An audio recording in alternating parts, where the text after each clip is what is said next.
इस नेचर का जब पृथ्वी का जन्म हो रहा था, महाविस्फोटक सिद्धांत, तमाम बड़े बड़े वैज्ञानिक, अल्बर्ट आइंस्टीन, स्टीफन हॉकिंग, इन लोगों ने जब सिद्धांत दिया, जानते हैं इस धरती को अगर जीवन प्रदान हुआ तो सिर्फ पौधे की वजह से हुआ। In this universe the real God is nature. सिर्फ प्रकृति ही वास्तविक भगवान है और इस प्रकृति से ही हर प्राणियों का जन्म हुआ। और जितने भी लिविंग ऑर्गेनिज्म जो जीव देख रहे हैं, जल विज्ञान के सर विशेषज्ञ हैं, अंतरिक्ष के क्षेत्र में रिसर्च, चाहे वो नासा हो, चाहे यूरोपियन स्पेस एजेंसी हो, चाहे इसरो हो, चाहे DRDO हो, 100% मनी का सिर्फ 2% पर्यावरण नेचर पर पूरा वर्ल्ड अगर रख दे, जो इनकम है अपने आप में विश्व का पर्यावरण बन जाएगा। और एक चीज और मुख्य रूप से ध्यान देनी होगी, ये जो जलवायु परिवर्तन है ना, जानते हैं किसी को भी नहीं छोड़ेगा, सबका विनाश कर देगा। And international educational speaker Mr. Pankaj Kumar. Change yourself, be the game changer, be a milestone.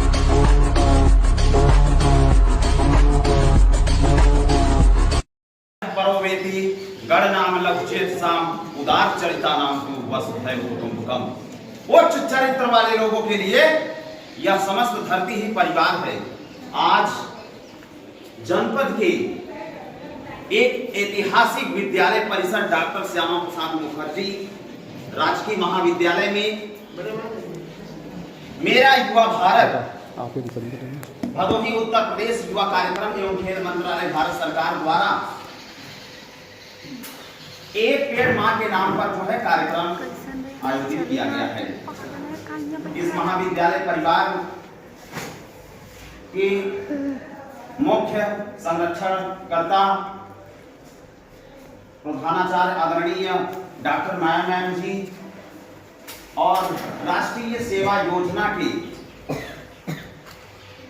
Team lead कर रहे डॉक्टर रुस्तम अली सर और हम सभी के बीच उपस्थित मशहूर पर्यावरणविद और अंतरराष्ट्रीय खिलाड़ी डॉक्टर अशोक गुप्ता सर और इस जिले के हमारे पेरेंट्स, नेहरू युवा केंद्र जो पहले जाना जाता था, अब मेरा युवा भारत के नाम से जाना जाता है, आदरणीय जिला युवा अधिकारी डॉक्टर राम गोपाल सिंह चौहान सर और इस महाविद्यालय की रसायन विज्ञान विभाग की professor assistant professor doctor Ankita Tiwari ma'am, आप सभी का और प्रिय भाइयों एवं बहनों का हार्दिक स्वागत है, अभिनंदन। जैसा कि अभी हमारे बीच उपस्थित मुख्य अतिथि जी मुख्य वक्ता के तौर पर उन्होंने अपना विचार रखा, उनके लिए मैं कोट समर्पित करना चाहता हूं। उन्होंने कांटों में राह बनाया है, क्योंकि एक ट्री गार्ड का एग्जाम्पल मैं 1 घंटे रह करके सर के साथ गया था, विजिट किया था, क्योंकि मुझे भी कुछ सीखनी रहती है। अगर आप कुछ बोलना चाहते हो तो निश्चित तौर पर आपको प्रयोगात्मक माध्यम की चीजें ज्यादा पता होनी चाहिए। As a theoretical based, I am not talking about theoretical based. तो मैं सर के साथ विजिट किया तो आपको एक कोट मशहूर साहित्यकार रामधारी सिंह दिनकर का कथन है, सच है विपत्ति जब आती है कायर को ही दहलाती है, सच है विपत्ति जब आती है कायर को ही दहलाती है, सूरमा नहीं विचलित होते एक क्षण नहीं धीरज होते। सर ने स्पोर्ट्स और तमाम फील्ड पर्यावरण सूरमा नहीं विचलित, एक सूरमा की तरह ही है, सूरमा नहीं विचलित होते एक क्षण नहीं धीरज होते, विघ्नों को गले लगाते हैं कांटों में राह बनाते हैं। आज मुख्य रूप से मैं पर्यावरण पर बात करूंगा। अभी सर ने वास्तव में बहुत ही अच्छा प्रेरणादायक विचार रखा। अब मैं जितना आप तक अनुभव से मैंने सीखा है उस पर मैं बात करूंगा। जैसा कि आप सभी को पर्यावरण का अर्थ भी बता दिया गया है, तमाम चीजें जानते हैं। जैसे हम इस नेचर का जब पृथ्वी का जन्म हो रहा था, महाविस्फोटक सिद्धांत, तमाम बड़े बड़े वैज्ञानिक, अल्बर्ट आइंस्टीन, स्टीफन हॉकिंग, इन लोगों ने जब सिद्धांत दिया, जानते हैं इस धरती को अगर जीवन प्रदान हुआ तो सिर्फ पौधे की वजह से हुआ। In this universe the real God is nature, सिर्फ प्रकृति ही वास्तविक भगवान है। और इस प्रकृति से ही हर प्राणियों का जन्म हुआ, और जितने भी लिविंग ऑर्गेनिज्म जो जीव देख रहे हैं, जंतु विज्ञान के सब विशेषज्ञ हैं।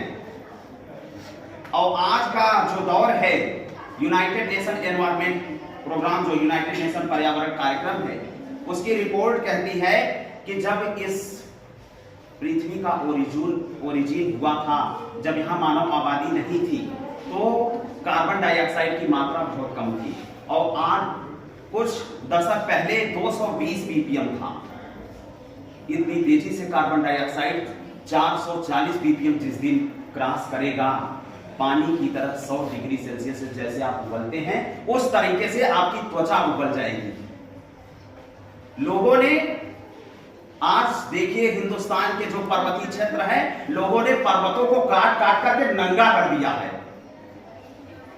लैंडस्लाइड की घटनाएं हो रही हैं उत्तराखंड में। पिछले कई दशकों से 40 से अधिक भूस्खलन की घटनाएं हुई हैं। मैं मनोविज्ञान में शैक्षिक वक्ता के तौर पर पूरे भारत में व्याख्यान देता रहता हूं। इसी रीजन की वजह से जो प्रकृति का विनाश का स्तर है, और वैज्ञानिकों को ये, सर आप जंतु विज्ञान विभाग के हैं, तो मैं आपसे माध्यम से चाहूंगा, आप सेमिनार में जाते रहे होंगे, तो जीवन है वहां प्रदूषित कर देते हैं। पूरे वर्ल्ड में कोई ऐसा बताइए, यूनिवर्स में कोई ऐसा प्लेनेट बता दीजिए जहां लाइफ संभव हो। मार्स पर हम देखिए, वायरलेस जो काम कर रहा है, जो हमारी बातें पहुंच रही हैं, ये भी अच्छी बात है, सैटेलाइट होना चाहिए। नहीं तो हमारे पास जो है कम्युनिकेशन का जो है, जो हम सभी लोगों को सूचनाएं मिल रही वो बंद हो जाती है। लेकिन अंतरिक्ष के क्षेत्र में रिसर्च, चाहे वो नासा हो, चाहे यूरोपियन स्पेस एजेंसी हो, चाहे इसरो हो, चाहे DRDO हो, 100% मनी का सिर्फ 2% पर्यावरण, नेचर पर पूरा वर्ल्ड अगर रख दे, जो इनकम है, अपने आप पूरे विश्व का पर्यावरण स्थिति बदल जाएगा। और एक चीज और मुख्य रूप से ध्यान देनी होगी, ये जो जलवायु परिवर्तन है ना, जानते हैं किसी को भी नहीं छोड़ेगा, सबका विनाश कर देगा।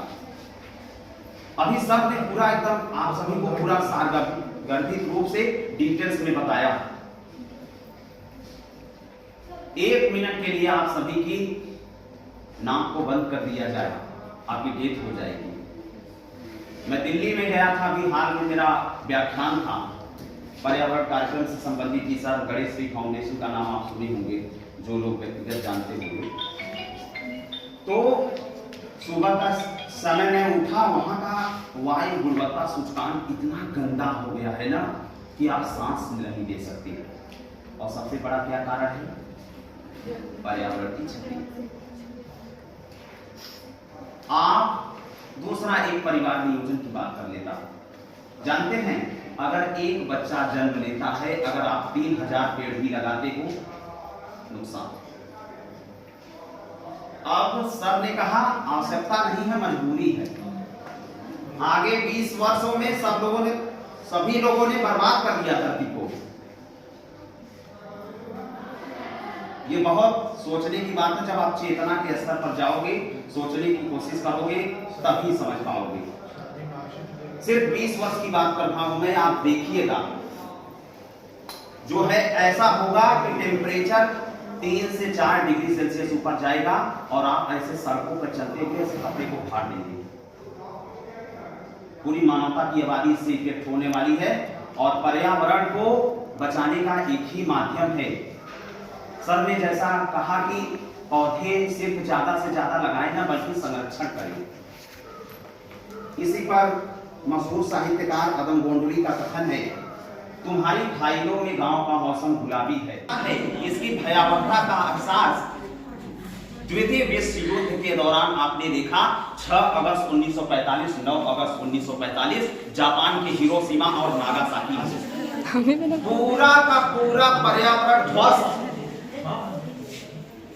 आज भी वहां की पीढ़ियां, जबकि जापान अपने आप को उसने पर्यावरण के जो है अमेरिका के द्वारा किए गए परमाणु हमले को समझा, और परमाणु हमले को समझने के बाद तब जाके वास्तविक तौर पर पता चला कि किस तरीके से हमारे पर्यावरण को नुकसान हो सकता है। अगर परमाणु बम अटैक कर दिया जाता तो पूरा का पूरा दोनों देश समाप्त हो जाते। इसकी परमाणु बम की टेक्नोलॉजी को मैं समझाता हूँ आपको। मैं थोड़ा जो है एक शिक्षक होने के नाते और मनोविज्ञान का विद्यार्थी होने के नाते साइंटिफिक विधि पर बात करूंगा। परमाणु बम का एक छोटा से छोटा भाग, मस्टर्ड ड्राई देखे हैं, रेडियम की एनर्जी बहुत पावरफुल होती है। इस पूरे जितने भी 118 तत्व हैं, जितने मानव के द्वारा बनाए गए, जो नेचर से मिले, उसमें रेडियम सबसे अधिक एनर्जी क्रिएट करने वाला पावरफुल एलिमेंट है। रेडियम 135 अगर उसकी छोटी से छोटे पार्ट को अगर वो कर दिया गया, पूरा का पूरा हिंदुस्तान को तबाह कर सकता है। बाद में आप सभी को मालूम है 1975 में जो है अटल बिहारी वाजपेयी जी के अंडरशिप में परमाणु राजस्थान का परमाणु पोखरण परीक्षण डॉक्टर एपीजे अब्दुल कलाम में किया जाता है। आप सभी को मैं बता देना चाहता हूं, वहां जानते हैं क्या परमाणु परीक्षण हुआ था? कौन बताएगा? क्या रेडियम वहां बुलाया गया था? नहीं, लेकिन पूरे राष्ट्र डर गए भारत से। प्लूटोनियम था, वो भी विस्फोटक है, मानव के द्वारा निर्मित किया गया। 100 मीटर अंदर गड्ढे खोद करके नीचे वैज्ञानिकों ने पूरे परीक्षण करके जब वहां गिराया था, आपसे बता रहा हूं, आसपास की 1 किलोमीटर के अंदर धरती कांप गई थी।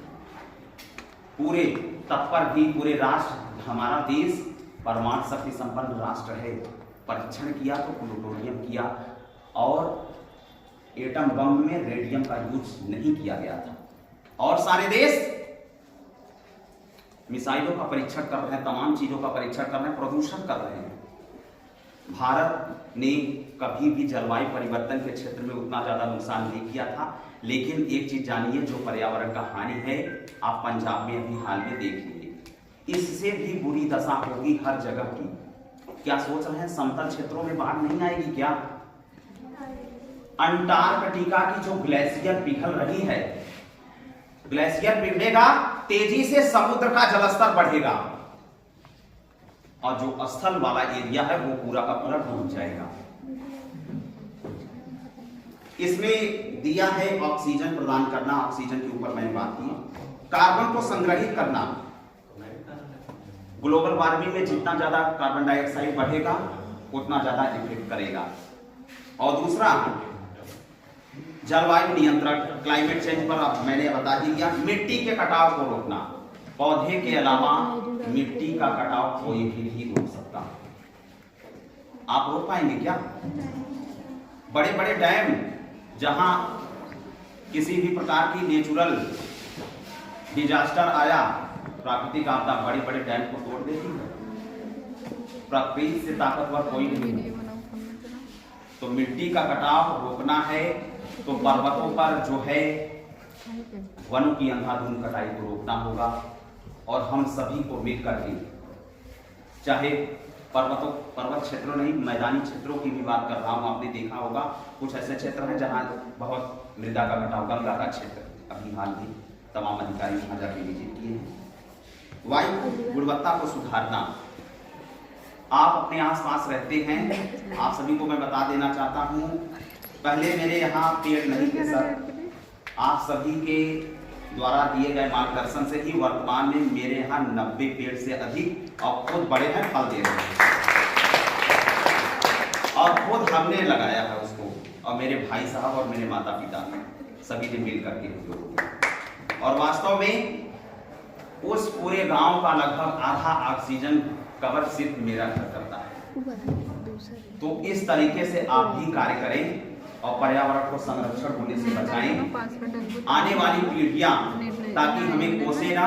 और आज जो है मुख्य अतिथि द्वारा जो बताया गया, उनके द्वारा बताए गए मार्गदर्शन वक्तव्य को आप सभी अपने जीवन में अनुसरण करें। और हमारे विशेषताओं से आपका आभार सर, आपके महाविद्यालय परिवार का, और मुझे एक शैक्षिक वक्ता के तौर पर बुलाने के लिए, बोलने के लिए, अपॉर्चुनिटीज देने के लिए बहुत बहुत आप सभी का हार्दिक आभार। एक और से मैं समाप्त करना चाहूंगा। मशहूर साहित्यकार हरिवंश राय बच्चन का कथन है, जब तक न सफल हो नींद चैन को त्यागो तुम, जब तक न सफल हो नींद चैन को त्यागो तुम, संघर्ष का मैदान छोड़कर मत मारो। कुछ किए बिना ही जय जयकार नहीं होती, कोशिश करने वालों की कभी। जय युवा, जय भारत।